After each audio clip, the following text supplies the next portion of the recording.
By Onondaga County Executive Joanie Mahoney and also Business Council President Ked Adams. They are here to explain their decision to break with tradition and back the Democrat in the race for governor. Thank you both for being here this evening.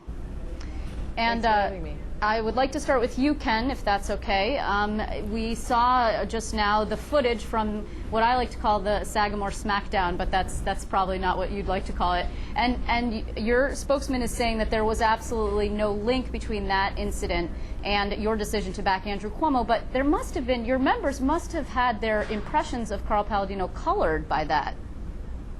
Well, probably some of them did, Liz, but there are two different events over, listen, the life of a campaign. That was last week, this is this week. You know, our endorsement today of Andrew Cuomo is basically, it's based on our judgment at this point that based on his platform, on 350 pages of very detailed policies for economic recovery, improved business conditions and job growth in New York State, an alignment between our organization and our goals and those policies he's put out there, and our judgment, Liz, that he has the capacity to enact those reforms and make things happen in Albany. I mean, that's what's behind this endorsement. Ken, did Carl Palladino actually ever have a real shot, do you think, of landing the Business Council's endorsement? Well, you know, it's tough because we haven't seen enough of the policy specifics from the Palladino campaign to really get a handle on how he would take some of his broader goals for reforms, which we do support, and actually make them happen in Albany. Much more specifics have been laid on the table in these 2 or 3 books that the Cuomo campaign has literally put out with plenty of detail, and that made our judgment easier, frankly. And Madam County Executive, you actually met with Carl Palladino. Did you have a difficult time making this decision? Because some of the party leaders now are actually criticizing you quite strongly. I did have the opportunity to meet with Mr. Palladino, but what I was out today talking about was Andrew Cuomo. And the reason that I did what I did in endorsing Andrew Cuomo is because I have seen myself that the only way that you can get things accomplished in government is by working together. And I've put together a bipartisan administration. I've said time and time again that I'll work with anyone who will help move Onondaga County forward. And in the conversations I've had with Andrew Cuomo, he has committed to doing the same things. I also asked, you know, if there was any evidence of him having worked in a bipartisan manner, and he pointed to quite a bit of success as Attorney General in getting legislation passed and having to do so with the Republican majority in the Senate at the time.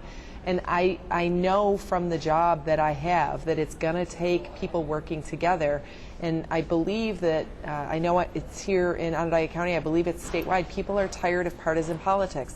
They want people that will put the politics aside and come together and find ways to move New York State forward. Now, I think, Ms. County Executive, we actually have a quote or some sound from the Onondaga County GOP Chairman, Tom Dady. He's new. He just came into office, and he had a pretty strong reaction. I believe the two of you were allies, if I'm not mistaken, but let's just take a listen to that. Joanie's decision today is likely to sadden many Republicans who have supported her in her own electoral pursuits and may even feel that she has let them down. As county executive, she may believe she is doing what is in the best interest of the Onondaga County residents. Republicans across the state should look at this endorsement for what it is, a distraction. Okay, so I guess the argument here is one of these dance with the one who brung ya type of things. Do you have any response to what the chairman says there? Yes, and I do have a lot of respect for Tom Dady, and the timing is probably most unfortunate for Tom because, as you said, he's brand new. But there is a political part of this job and there's a governing part of this job.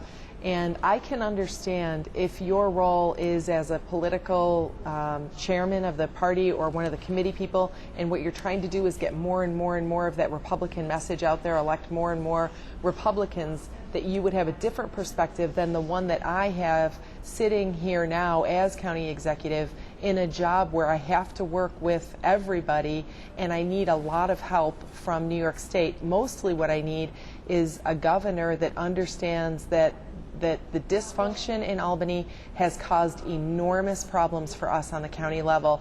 I want a Republican voice to be heard at the state level. Andrew Cuomo, as governor, is going to have an awful lot of power. The way our state government is run, he's one of 3 people that is going to be charged with making profound policy decisions, and he has committed that he will listen to people on both sides of the aisle. He said himself today, it's not about Democrats, it's not about Republicans or conservatives, it's about New Yorkers, and we're all New Yorkers. In my role as county executive, I have a very different perspective than I would in a purely political role, and I can understand how the party would have a different opinion. But this is me with my governing hat on. Now, you have no plans to change your party affiliation, I would assume, but are you worried? You have to run for re-election next year, no? I mean, you were elected in 2007. Are you worried that there might be some repercussions? Am I worried about whether there'd be repercussions? I'm sure that there will be some repercussions. There are going to be Republicans that are going to have a hard time coming out maybe the way they might otherwise have.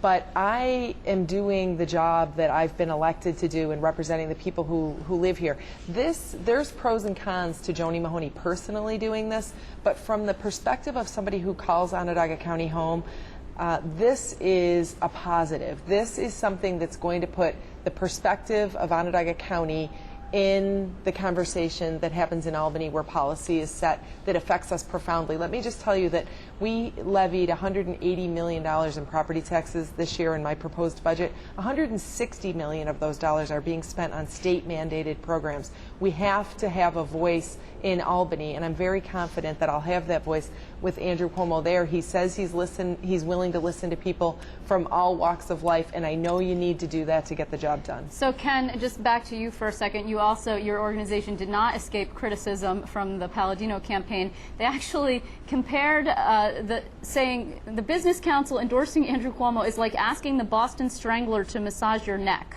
This is a direct quote. Taxes will continue to rise under Andrew Cuomo. It says so on his website. And also, there was a suggestion by Carl Palladino's campaign manager that this is just more about continued access to the ruling elite in Albany. I mean, what your response to them? I guess the issue here more is a surprise because the business community generally tends to be more pro-Republican. Yeah, and I think for us, again, Liz, let's remember the current state of the economy in general, the terrible state that the New York State economy is in. Business conditions for our business council members and for all New Yorkers are just bad. This is an anti-business state, a state hostile to so many things that we need for economic recovery.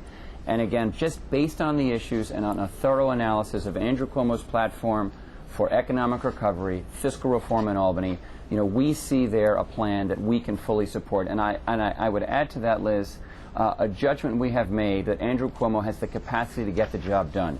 And that's his government experience, which we do think is important, leadership experience at major organizations like the Attorney General's office and HUD in Washington, his own type of passion. Carl Palladino quite correctly is viewed as a very passionate person, but Andrew Cuomo is passionate as well. The thing is, I believe he channels that passion through discipline into constructive action. And discipline is something, I think, a hallmark of the Cuomo campaign we're all seeing, which if you take that as a proxy, a campaign as a proxy for how one will govern, he will govern with the discipline necessary to get things done. And by extension, you're suggesting that Carl Palladino lacks sufficient discipline to get things accomplished in Albany? I think it's something voters have to judge very carefully. A leader has to offer hope for a better future, a path, a specific set of recommendations on how to get there, and then earn the people's trust by his or her behavior, and that is grounded in discipline, a disciplined approach, especially when we're talking about reform in dysfunctional Albany. I just want to ask, the first time in 30 years is a long time to be formally endorsing a governor. What moves you? Why now? Why this time? I mean, I understand that the state is in a fiscal mess, but the state has had fiscal problems for quite some time. Well, two things, Liz. One, our own organization is going through a transition, and in recent years, the last couple of years, we have really tried to step up our advocacy, really because our members, businesses all across the state, are having a hard time in this economy. So we've got to, as an organization, the Business Council's committed to being a louder voice, a more forceful voice, including a forceful voice in the political arena. And so it's those conditions, it's the context of this election, it's the crisis that we're in now as a state, that really pushed the Business Council forward to make endorsements for the first time in its 30-year history. And we started today by endorsing Andrew Cuomo for governor. And in parting, I want to actually ask you both, and I'd like to start with you, Madam County Executive. What is it that you would like to see Andrew Cuomo do first to help the upstate economy get moving again? There's been a lot of talk about the upstate economy for years, and it really hasn't managed to get jump-started the way a lot of people had been hoping. One of the most encouraging things I saw in the platform that Andrew Cuomo put out, he had a jobs plan, and one of those pieces seeds more local control for what economic development projects are going to be funded by the state. It is very frustrating for us here to vet projects and then to have to go sell them to the state. And for Andrew Cuomo to say we're going to let some of those decisions be kept at the local level, I think will really help us move things along in a way that'll be less frustrating for business people that are trying to create jobs here in New York State. I'd like to see that happen first. And Ken? The property tax cap, number one, the state spending cap, and then to support everything County Executive Mahoney is saying, the mandate relief and the consolidation, the efficiencies at the local level, so that that property tax burden can really be lessened across the state. Remember, the property tax is by far the largest non-federal tax in New York State. The property tax is strangling both businesses who pay 40% of it statewide and residents. Property tax cap, number one, spending cap, and then all those the mandate relief and the reforms necessary that Joanie Mahoney just laid out for you. And you will soon be coming out with some legislative endorsements, I expect. That's correct. And will we see more of a focus on the property tax cap? Because, you know, the Assembly, as you and I have discussed on this show on a number of occasions, the Assembly Democrats don't seem in any particular urgency to get there. Well, if voters are paying attention and people show up at the polls, I'd like to suggest that Assembly Democrats who turn the other way when we mention the property tax cap should rethink that position. They ignore that issue at their peril because it is the number one issue all across the state. It is less pronounced perhaps in New York City, a place where there's only $16 billion of annual property taxes levied. I mean, it's astronomical. Folks need to wake up, and frankly, Liz, people in New York have to go out and vote. Let me just sort of throw in this idea. You know, we're 46th in the nation. That's novel. In voter That's a very novel participation. Novel it might idea. help, folks. I hope folks watching this show. I know they care about the issues, but people have to go and vote and make a difference, especially in local legislative races. Well, I want to thank you guys very much for joining me. I'm just curious, are we going to see you on the campaign trail, either of you? Are you going to be out there surrogating for Andrew Cuomo? I haven't been asked, but I'm going to do what I can to help him get elected because, as I said, I think right now he's the best chance we have for moving New York State forward. And Ken? And I agree, Liz, with County Executive Mahoney. The Business Council will back up our endorsements in whatever ways we can so that we make a difference as an organization. When we say we support a candidate, it's more than just a photo op. We're going to help them win in November.